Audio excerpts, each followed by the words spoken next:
Bonjour à tous et à toutes. Je suis très très heureuse d'accueillir ici au ministère de l'écologie cette journée de réflexion et d'échange qui est donc organisée à l'initiative de la chaire économie du climat de l'université Paris-Dauphine et de la Toulouse School of Economics.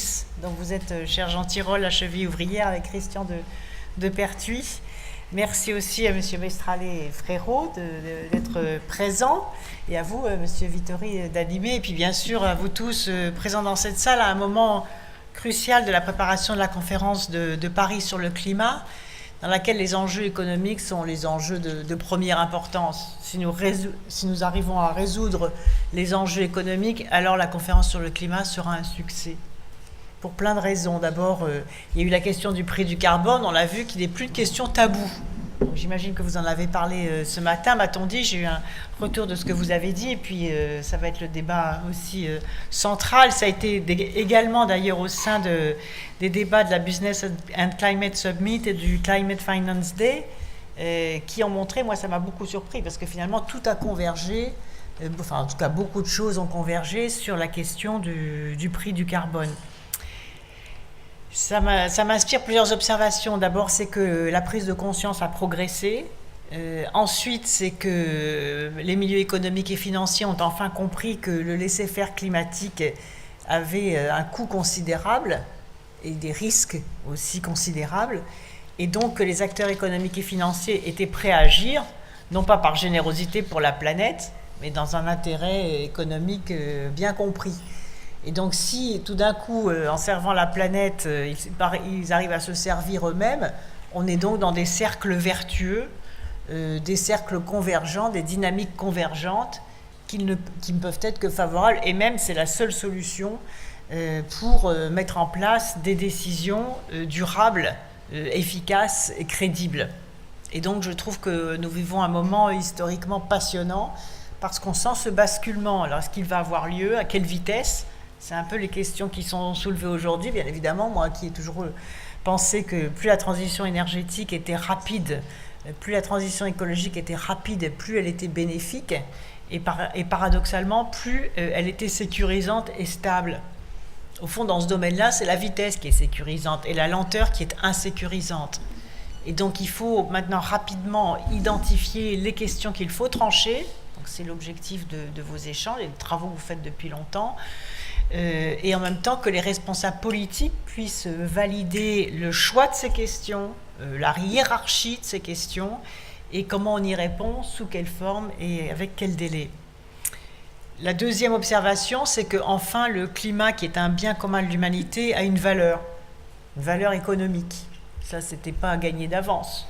Moi qui étais au sommet de Rio il y a 23 ans, c'était des sujets qui n'étaient même pas posés, ou en tout cas qui n'étaient pas posés dans les instances internationales.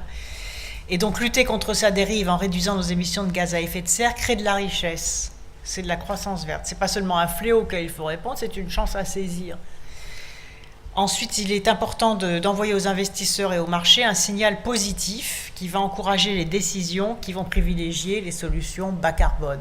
Bon, on en est encore un peu loin, parce que l'industrie carbonée rapporte encore beaucoup d'argent. Il y a encore des ressources d'énergie fossile.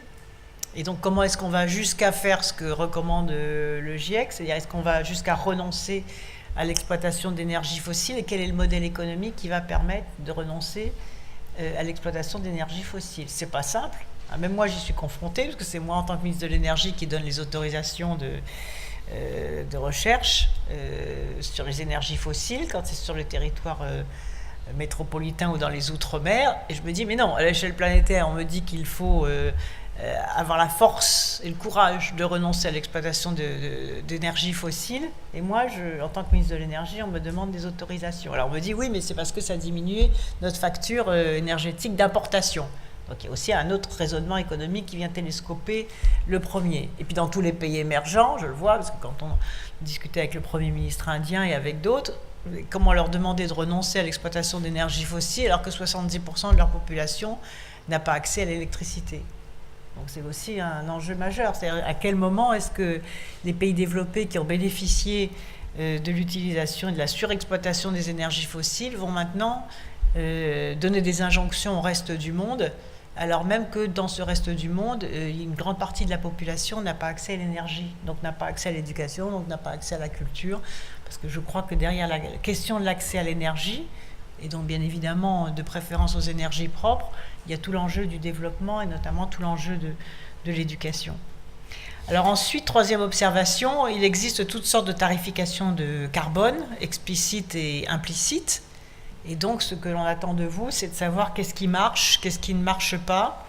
Et la question que vous posez aujourd'hui, quelle nécessité et quelle faisabilité d'un marché mondial et d'un prix unique du carbone? Est-ce qu'il y a des étapes intermédiaires? Est-ce qu'il y a des compensations redistributrices? Quels équilibres y a-t-il entre les incitations positives et la pénalisation de comportements, disons, climaticides? Donc, comment s'organisent les règles du jeu? Est-ce que ces règles du jeu ensuite sont mondiales ou est-ce que ces règles du jeu doivent varier en fonction du niveau de développement des pays?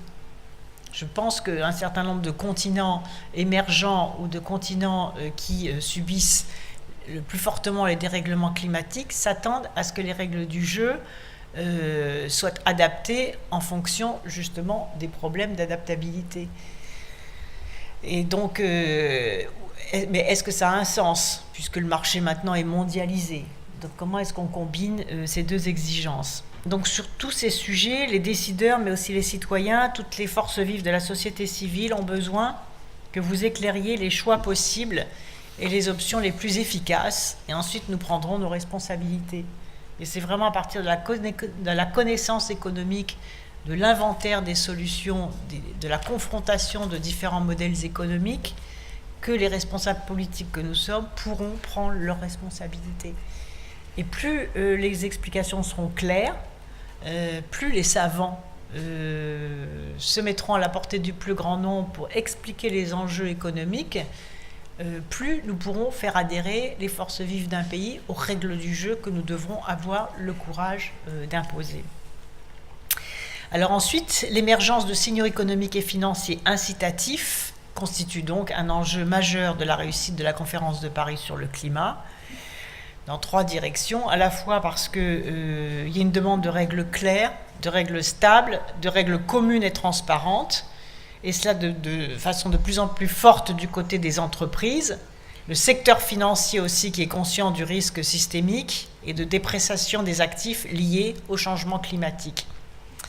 Et donc, vos travaux vont permettre d'enrichir très directement l'agenda des solutions, de propositions innovantes, qui est encore un produit un peu flou, un peu théorique, mais paradoxalement, ils font encore plus de théorie pour faire en sorte que l'agenda des solutions, c'est-à-dire les actions opérationnelles qui vont accompagner l'accord, qui j'espère sera contraignant, à la fois donne de la crédibilité à cet accord et dessine très rapidement les voies d'application de cet accord. Ça marche dans les deux sens.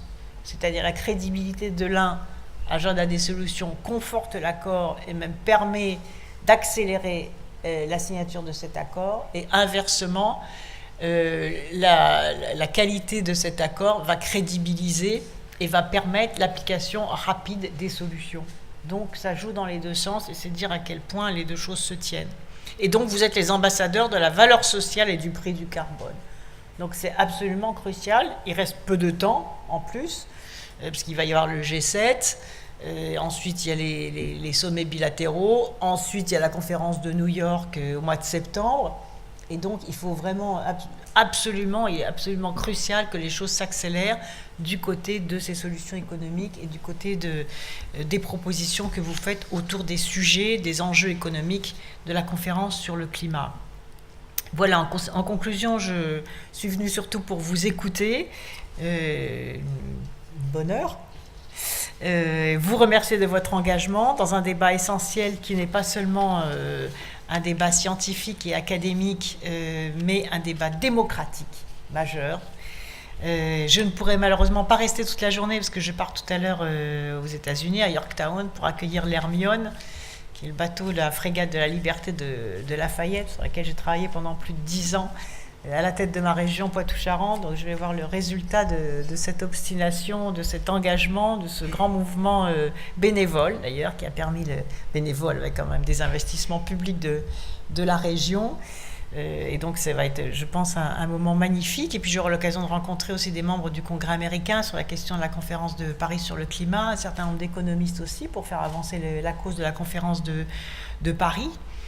Et puis je vous donne également rendez-vous à la rentrée pour le séminaire international sur le prix du carbone, que j'ai demandé au Commissariat général du développement durable d'organiser, et dont je souhaite qu'il soit un temps fort de capitalisation et d'analyse des initiatives publiques et privées en faveur de tous vos travaux de recherche. Et bien sûr, ce séminaire international, auquel bien sûr, je compte bien sûr sur vous pour l'organiser, va s'appuyer sur vos travaux, sur ce qui va être dit aujourd'hui, parce que chaque étape doit progresser par rapport à la précédente.